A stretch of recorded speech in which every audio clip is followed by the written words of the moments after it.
Olá, pessoal! Começando mais um programa do Núcleo de Pediatria do Sindicato Médico do Rio Grande do Sul. Programa que você encontra informação de boa qualidade do universo da criança e universo do adolescente. Hoje falando sobre um tema muito sensível nos dias atuais, queixa recorrente dentro do consultório, que é sobre seletividade alimentar. Você já ouviu frases como, meu filho não come nada, só aceita tal coisa, doce, ou seja o que for, ou ainda vive à base só de doces e comidas industrializadas. Pois é, esse comportamento pode e deve gerar preocupação. Em alguns casos, até pode indicar coisas mais complexas. E para isso, hoje, nós convidamos a doutora Márcia Schneider, nutróloga pediátrica e que tem ampla experiência no cuidado, prevenção, orientação alimentar de crianças e das suas famílias. Doutora Márcia, seja muito bem-vinda ao Pediatrando. Obrigada, Valerie. Muito obrigada.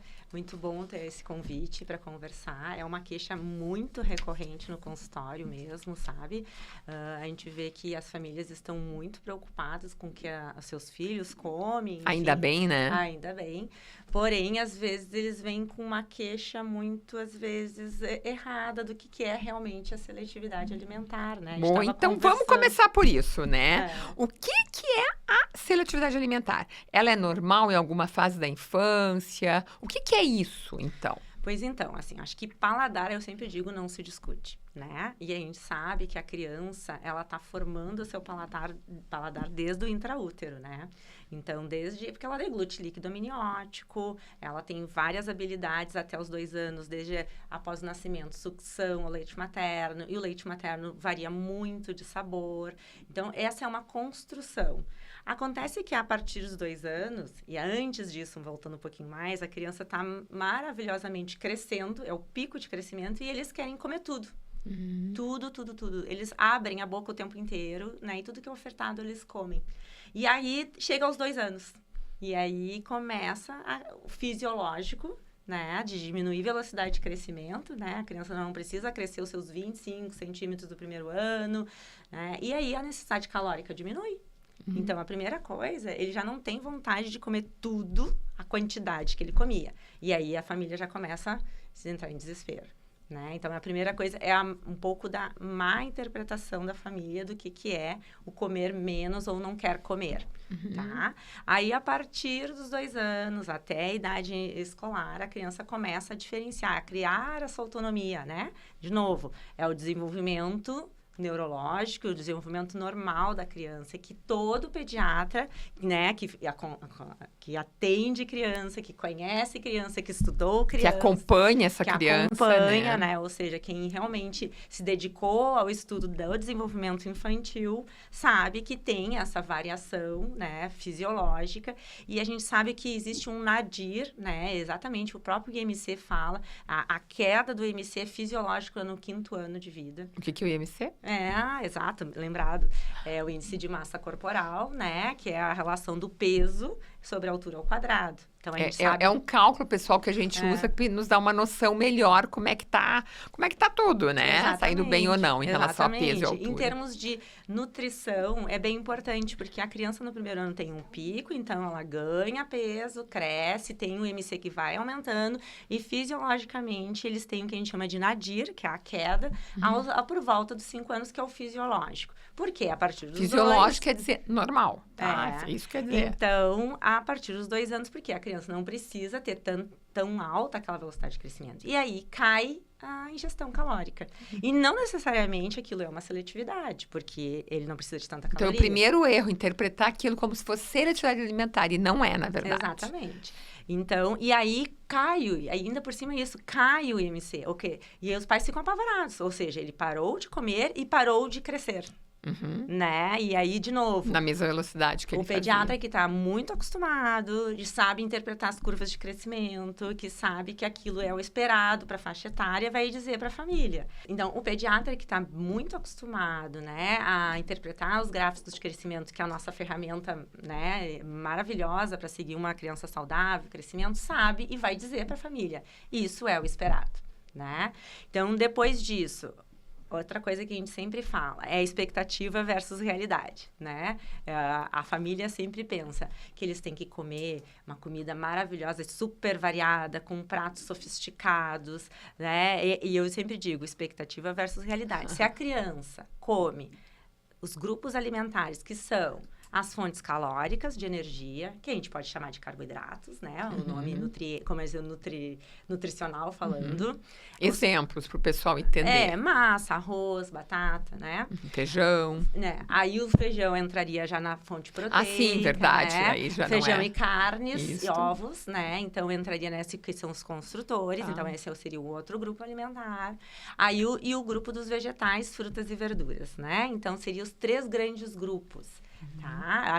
Aqui no Brasil, a gente ainda realmente separa as fontes proteicas vegetais, como as leguminosas, que são os feijões, ervilhas, grão de bico, e as carnes em 2 grupos proteicos, porque a proteína animal nem sempre é acessível para todo mundo, e as pessoas ficam muito preocupadas que a criança tem que comer muita carne. E, na verdade, carne é super importante, mas se a gente tem a famosa combinação arroz com feijão, é uma combinação perfeita. Rica. Muito rica em aminoácidos, boa fonte de ferro. E, é claro, a gente não vai pensar que excluir totalmente a carne da alimentação seria ruim, mas, eventualmente, não ter a carne numa das refeições não quer dizer que seja a criança extremamente seletiva, vamos pensar assim. Então, eventualmente, ele pode querer comer carne, outra vez não comer carne, mas se tu conseguir que na semana ele come. Combinar arroz com feijão já é uma fonte maravilhosa de aminoácidos. Então, é outra coisa que às vezes as famílias falam para mim. Doutor, ele não come nada de carne, eu tô preocupada, realmente não vai ter fonte de ferro, zinco, vitamina B12. Realmente, se for 0 isso sempre, então é a questão da seletividade que pode nos preocupar. Né? O que a gente chama de red flags. É quando tu exclui constantemente e intensamente um dos grupos alimentares importantes da alimentação. Então, isso é uma coisa bem importante. Aí, deixou de ser o fisiológico e, digamos assim, o permissivo, tolerável, e vira realmente uma preocupação. Né? E aí, realmente, tem que se preocupar, né? Vai ter que trabalhar isso. Exatamente. É o que eu costumo falar para os pais. Por quê? Porque, por exemplo, a carne. A carne é uma excelente fonte de nutrientes que nem todos os alimentos têm, né? É uma ótima proteína de alta qualidade, né? A questão do ferro também é importante, e ela tem o ferro que a gente chama não M, então pro pessoal de casa e para os pais entenderem, a gente tem fontes de ferro M, não M, e eles se complementam, né? E para a criança, nessa fase de intenso crescimento, não é igual do primeiro ano e do segundo ano de vida, mas a partir dos 2 anos também é importante, toda fonte de ferro é bem-vinda. Então, a animal e a vegetal. E acaba sendo que a carne pode ser uma fonte que, se a criança excluir totalmente, isso pode ser maior risco de desenvolver anemia, né? E o ferro é um dos principais nutrientes para neurodesenvolvimento. Tá? Então, isso é uma coisa que às vezes as pessoas me perguntam, se tem algum nutriente que melhoraria a inteligência da criança, né? Que vai prevenir algum distúrbio de desenvolvimento, eu digo, ferro é um dos principais, né, gente? Então, a gente tem uma ótima fonte, né? Exatamente. Aí, no caso, a carne vermelha, principalmente. As e aí, carnes falando, em geral, né? Frango, peixe, porco. Mas a carne vermelha carne de boi seria um pouquinho mais rica ou não? A gente pode dizer que sim, tá? A gente sabe que as carnes brancas acabam tendo um pouquinho menos de teor de ferro. Mas isso não é isso que eu vou deixar. Se a criança... Tem algumas crianças que não gostam realmente de carne vermelha, mas gostam de frango, gostam de peixe, né? Exatamente. Assim, comer carne branca não quer dizer um problema. Não é uma seletividade. Tá. Aí vem o gosto, o paladar. Aí vem o paladar e outra, expectativa versus realidade, né? A família vem me dizer assim, mas ele só gosta de peixe. Que bom, ok, é uma fonte proteica muito saudável, tem gorduras boas, né? A grande questão é que talvez ele tenha que comer proporcionalmente uma porção um pouco maior de peixe para ter mais oferta de ferro, por exemplo. Tá? Então, o próprio frango tem partes que são mais ricas em ferro e outras menos. Por exemplo, peito de frango, ele é mais light em tudo. Sim, né? do que uma sobrecoxa. Sobrecoxa tem mais ferro e mais gordura. Ele é quase igual à carne vermelha. Né? Então, é isso que às vezes os pais vêm com essa interpretação um pouquinho, às vezes, com essa preocupação que eu tento dizer, não, ok, tá no grupo alimentar de proteína. né? Entendi. Sim, Então, acho sim. que esse é bem importante, assim. Sim.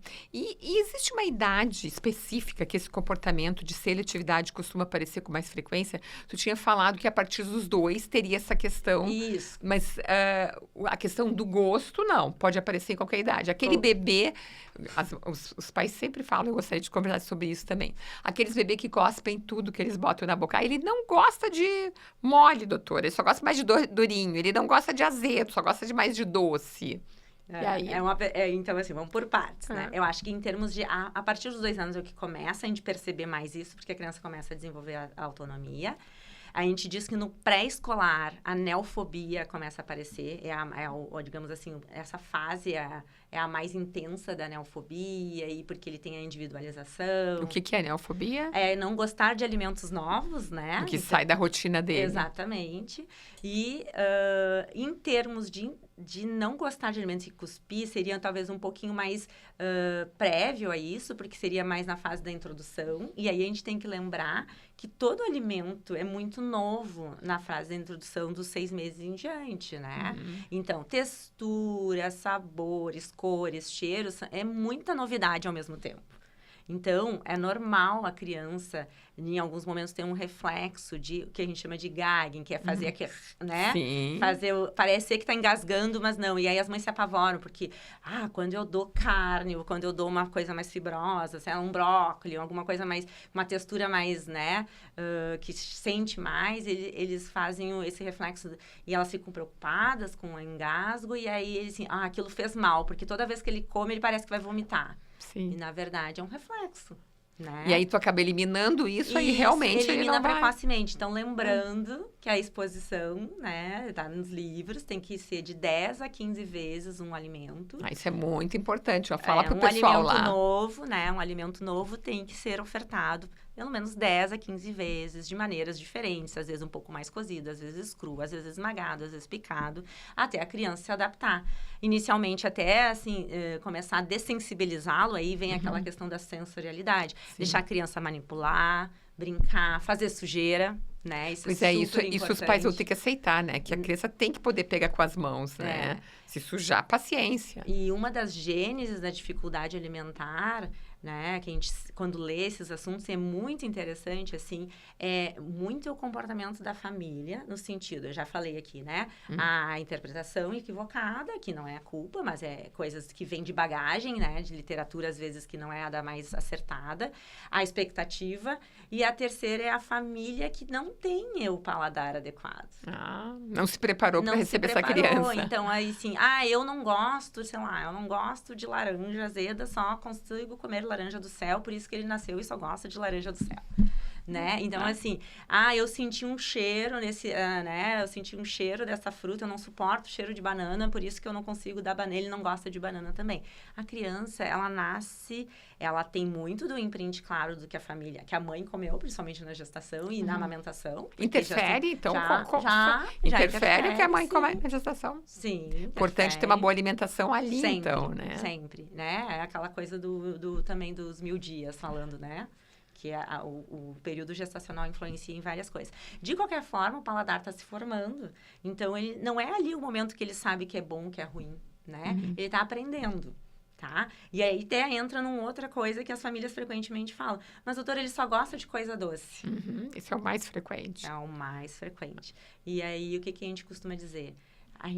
Esse é um dos paladares que a gente nasceu pronto. E isso tem uma explicação ontogenética, né? Porque quando nós éramos caçadores-coletores, quando a gente provava... Lá no mundo de pedra... Quando a gente provava algum alimento doce, significa que aquele alimento era amigável. E, geralmente, o ácido, o azedo, o estranho ao paladar eram interpretados como alimentos venenosos. Então, era uma maneira de defesa. Né? Então, a gente meio que se formou geneticamente... Uma memória genética. Que o doce sempre vai ser amigável. Então, esse é o único dos sabores que a gente não precisa aprender, digamos assim. É natural para todo ser humano. Exatamente. Tanto que os bebês têm até alívio de dor quando tu pinga uma água com sacarose pro bebê, né? Que é um dos analgésicos para bebê, né? Então, assim, e os outros paladares, né? Que a gente chama, que é o doce, né? O salgado, o ácido e o azedo. E o quinto paladar que veio, que cada vez mais se fala, que é o umami, né? Que é novo, né? Que é um novo, mas nem tão novo assim. Explica o que é, porque muita gente não sabe então, o que é. O umami seria um paladar que lembra, o que eles chamam, que seria o que lembra o caldo de carne, ou o sabor do molho de tomate, ou da soja, né? Do óleo de soja, não, tipo shoyu, né? Que veio muito da cultura japonesa, exato. Eles dizem que é o paladar que realça os outros paladares. Que interessante. É, bem interessante. E eles têm posições na língua, que agora não lembro de decor, assim, mas é bem interessante, assim. E quando a criança está selecionando alimentos, a gente, às vezes, tem que tentar sempre começar com um paladar umami, para depois experimentar um outro novo. Então, de repente, de novo, dá a carninha, né? Ou dá um tomate, um vegetal. E aí, depois, indo para um outro ou macio e adocicado. Então, geralmente, as frutas, né? Então, cada vez mais, na introdução alimentar, é começar, então, com uma alimentação variada. Todos os alimentos. Lembra, há muito tempo, antes, acho que quando eu fiz PED ainda, na faculdade, começava com suquinho de laranjinha do céu, depois só a frutinha doce raspada, e aí depois aumentava as texturinhas, e depois ia para comida de verdade, lá com 9, quase 1 ano. Agora não, a gente tem que começar com todas as texturas, né? Com todos os sabores. Então, é claro que a gente tem que cuidar com a questão de engasgar. Né? Então, os pedaços estão, assim, alimentos macios, um arroz bem cozido, um feijão esmagadinho, a carne desfiada, o legume bem picado. A criança vai fazer o gagging no início. E aí, sim, isso é um treinamento, tá? Procurar oferecer separadamente os alimentos para ele sentir paladares diferentes. E tudo isso é uma construção. E, naturalmente, igual, eles vão fazer aquele período de autonomia e seletividade, que os pais chamam, mas depois volta a ser o normal, porque eles têm aquela memória da introdução alimentar. E o que se percebe, estudando depois as crianças que desenvolvem uma seletividade que passou do normal, que às vezes, agora tem... Cada vez mais a gente tem uma classificação, né? Que são os distúrbios alimentares pediátricos, ou o DAP. E dentro do DAP a gente pode abrir um leque. A gente vai fazendo uma anamnese bem completa e percebe que a introdução alimentar foi ruim, ou seja, demorou para evoluir texturas, né? Ou sempre batia tudo no liquidificador, isso é pior misturava ainda, todos os alimentos. A introdução da fórmula infantil precoce, que é um paladar monótono, né? O leite materno tem sabores variados. Então, isso vai vendo. A criança não teve autonomia, tipo, a família não gostava, não tolerava que ela se sujasse, então a criança recebe tudo na boca, então ela perdeu a habilidade de manipular alimentos e ter uma motricidade fina. Então, isso vai evoluindo de tal maneira que chega um momento que ele tem o que a gente chama de um atraso alimentar, né? Que às vezes é tão significativo que se transforma no que a gente chama também de TARI, que é o transtorno alimentar restritivo evitativo, porque tem uma consequência, tanto do ponto de vista clínico, com consequências nutricionais, do ponto de vista de crescimento, déficit de micronutrientes e, principalmente, a questão comportamental e social, né? Porque uma família que tem uma criança extremamente difícil de alimentar sofre muito, né? Eu vejo famílias que chegam para mim e às vezes assim, a gente não consegue viajar mais, a gente tem que pode ir na casa de um amiguinho para comer uma refeição, porque ele não vai comer nada que tem na mesa, né? Crianças maiores, daqui a pouco com 7, 8 anos, que já são 9, né? Aquela fase já, né, escolar, já tem dificuldade de se relacionar, porque não vão na casa dos amigos, né? Porque não comem. As famílias ficam... A mãe fica preocupada e a mãe não libera, né? O pai e a mãe. E esse espectro pode ser só por um erro na introdução? Ou tu acha que tem também, mais frequentemente, outros distúrbios, como um autismo, alguma outra coisa associada? Bem lembrado. Eu sei que está extremamente em evidência o diagnóstico de autismo, né? A gente sabe que dentro do espectro autista, a seletividade e a restrição alimentar é muito presente e existem algumas vias que explicam isso, né? Muitos disso é bem interessante, assim, porque a alimentação requer envolvimento social, né? E, às vezes, essa sociabilidade do autista já é... Diminuída, né? Diminuída e limitada, né? Tem a questão de rigidez, ou seja, depois que ele se apega a uma cor de alimento, a uma textura de alimento, ele fica só naquele Tem alimento. dificuldade. Então, acaba tendo essa questão, né? E a questão de que se ele gosta muito daquele alimento, ele pode comer só muito aquele alimento e ganhar peso igual errado, né? Porque aí fica pobre em micronutrientes. Então, assim, a seletividade do autista, ela depende de coisas também sensoriais e comportamentais. Então, necessariamente, tu pode ser só um TARI e tu pode ser um autista ou uma pessoa que tem um espectro autista com transtorno alimentar, né? Porque elas se sobrepõem muito à questão de... que se fala muito cada vez mais a sensorialidade. A criança com um transtorno do espectro autista, ela é mais sensível para algumas texturas, cheiros, assim como barulhos, né? A gente percebe isso. Às vezes tem uns que têm fotofobia, não gostam de claridade excessiva. Então, isso também respinga no alimento. Entendi. E tu tem como trabalhar na criança autista também isso? Olha, assim... Ou é uma coisa que a gente aceita e pronto? Não, a gente tem que, claro... Qualquer criança autista vai ter um amplo, digamos assim, acompanhamento multi, né? A gente tenta, obviamente, dessensibilizar isso, mas uma das teorias também é que eles têm uma sensibilidade visceral maior. Dá um sofrimento por detrás, dá um sofrimento, então. Dá dor, dá ou desconforto. Lembra que frequentemente eles vêm referindo dores abdominais, tudo. Então, assim, é um conjunto de coisas, né? Eu acho que a gente sempre tem que expor essa criança de uma forma mais suave, né? E aí, talvez, a gente tenha que baixar um pouco a expectativa da família para forçar menos possível. Obviamente, nenhuma criança deve ser forçada a comer. E pensar que a gente tem que suplementar os principais micronutrientes que possam estar faltando para não aumentar o déficit do neurodesenvolvimento. Por exemplo, a criança só come alimentos brancos. Né? Não come carnes. Aí eu vou ter que pensar que eu vou ter que suplementar ferro. Sim, né? claro. A criança que não toma laticínio e a mãe entende que aquilo é uma alergia. E fora as questões de que cada vez mais surgem, né? Que surgem, digamos assim, falsas, né? Fake news, dizendo, tem que tirar a lactose, tem que tirar o glúten, porque... Sim. Eles se sentem melhor e como melhor ficam menos agitados. E aí a criança já é restritiva. Sim. E tu impõe outra restrição. Claro. Né? Então, assim... Tem que cuidar muito com as coisas da moda, né? Exatamente. Então, a gente tem que cuidar muito como trabalhar isso realmente. Quando o que a gente deve restringir? Não existe nenhum estudo mostrando que tem indicação de restrição de algum alimento para a criança que tem um espectro autista, tá? A criança, algumas são mais seletivas que outras, né? Com ou sem o espectro, mas realmente essa sensorialidade deles é, digamos, talvez mais proeminente.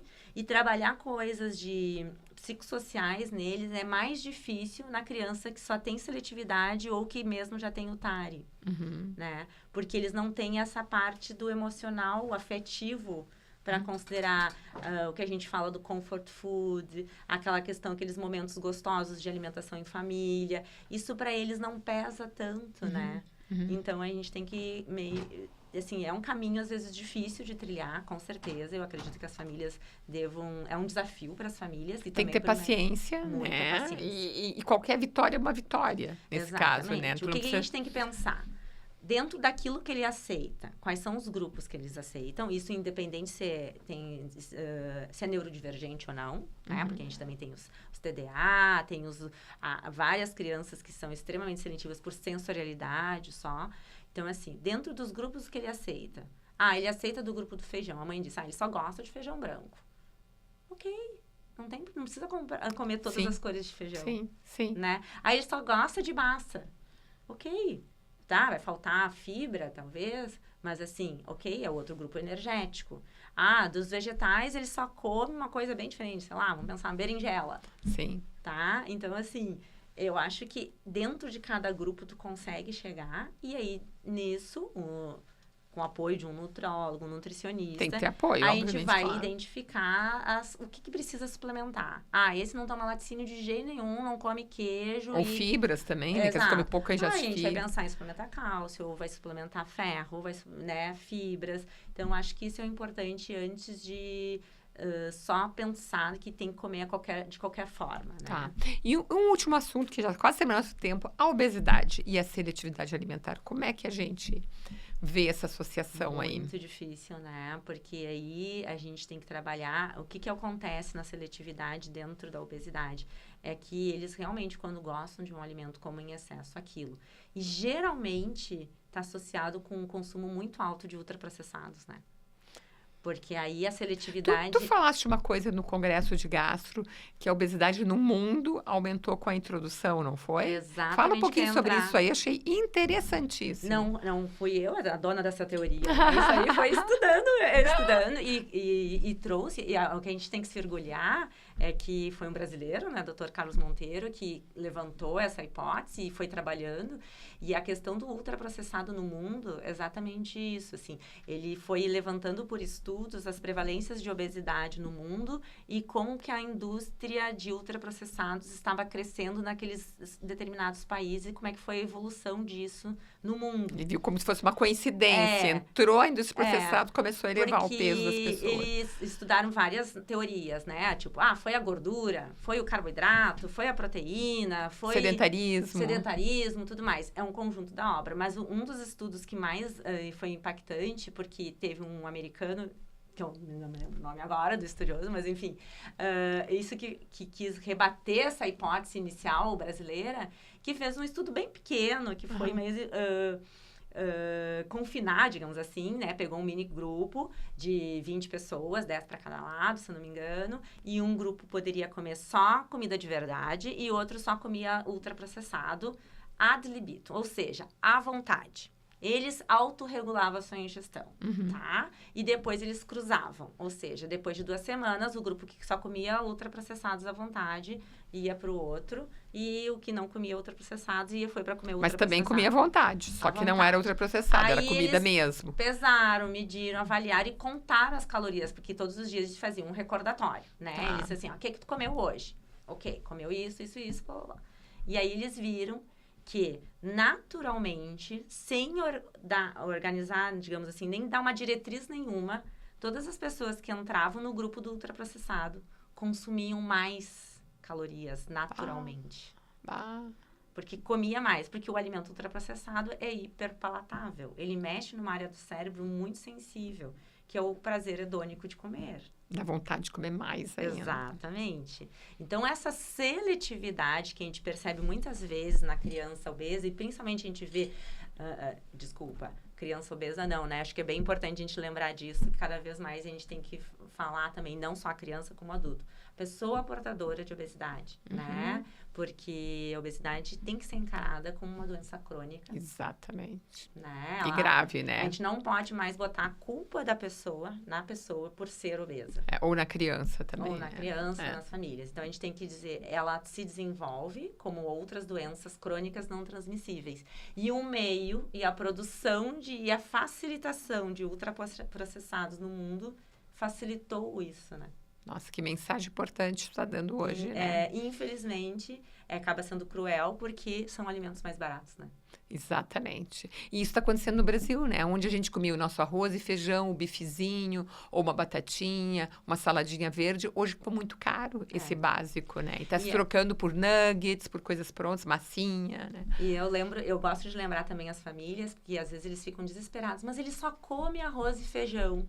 E, às vezes, come uma carninha e tudo mais. E eu preciso que ele coma outra coisa. E aí, introduz o ultraprocessado... Achando que é bom. Achando que vai variar a comida. Eu digo, esse é um tiro no pé.